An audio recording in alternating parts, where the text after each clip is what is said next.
sudah waktunya umat ini mengubah kerumunan menjadi kekuatan politik yang real. Dulu Nabi Soleh begitu diangkat menjadi nabi, beliau membuat pemetaan. Lalu beliau mengatakan, wa kana fil madinati tis'atu rahtin yufsiduna fil ardh. Di negeri itu, di kota itu ada 9 kekuatan. Perhatikan, beliau mengatakan 9 kelompok yang kerjanya hanya merusak dan tidak pernah memperbaiki.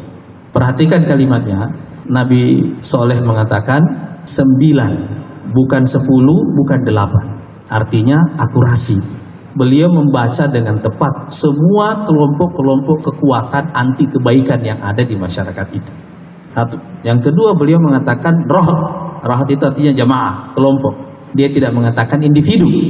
Berarti ini kelompok, berarti di jaringan. Waktu beliau mengatakan hal yang seperti itu ada mafhumnya yang lain. Bahwa untuk menghadapi yang hal ini diperlukan kekuatan yang seimbang dengan 9 kekuatan ini.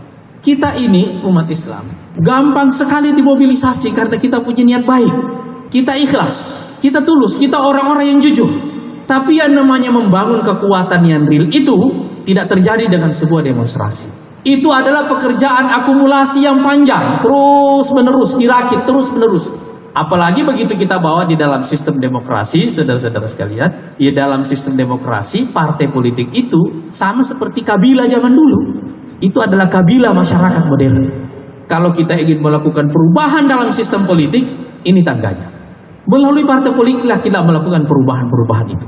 Tentu saja kita akan terjadi pertempuran yang seperti ini dalam proses perubahan itu. Kita tidak bisa merubah semuanya, tetapi perhatikan, ini jalan yang dibuat oleh sistem itu untuk melakukan perubahan itu.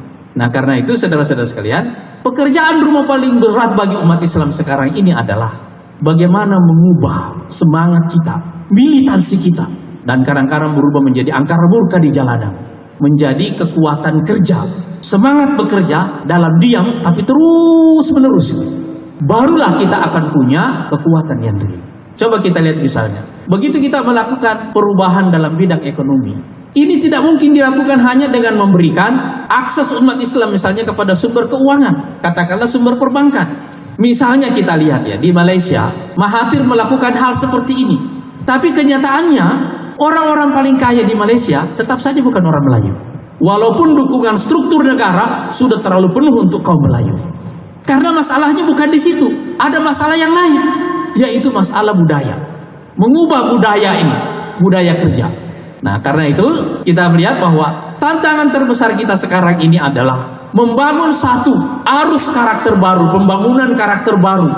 Tetapi yang kita integrasikan di dalam sistem politik, sehingga kita menggabungkan antara kerja keras dan juga pada waktu yang sama sistematika di dalam bekerja.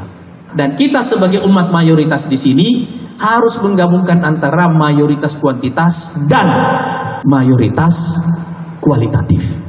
Mayoritas kualitatif itu ya, kita yang mayoritas ini seharusnya juga memiliki kekuatan mayoritas dalam ekonomi, juga kekuatan mayoritas dalam politik.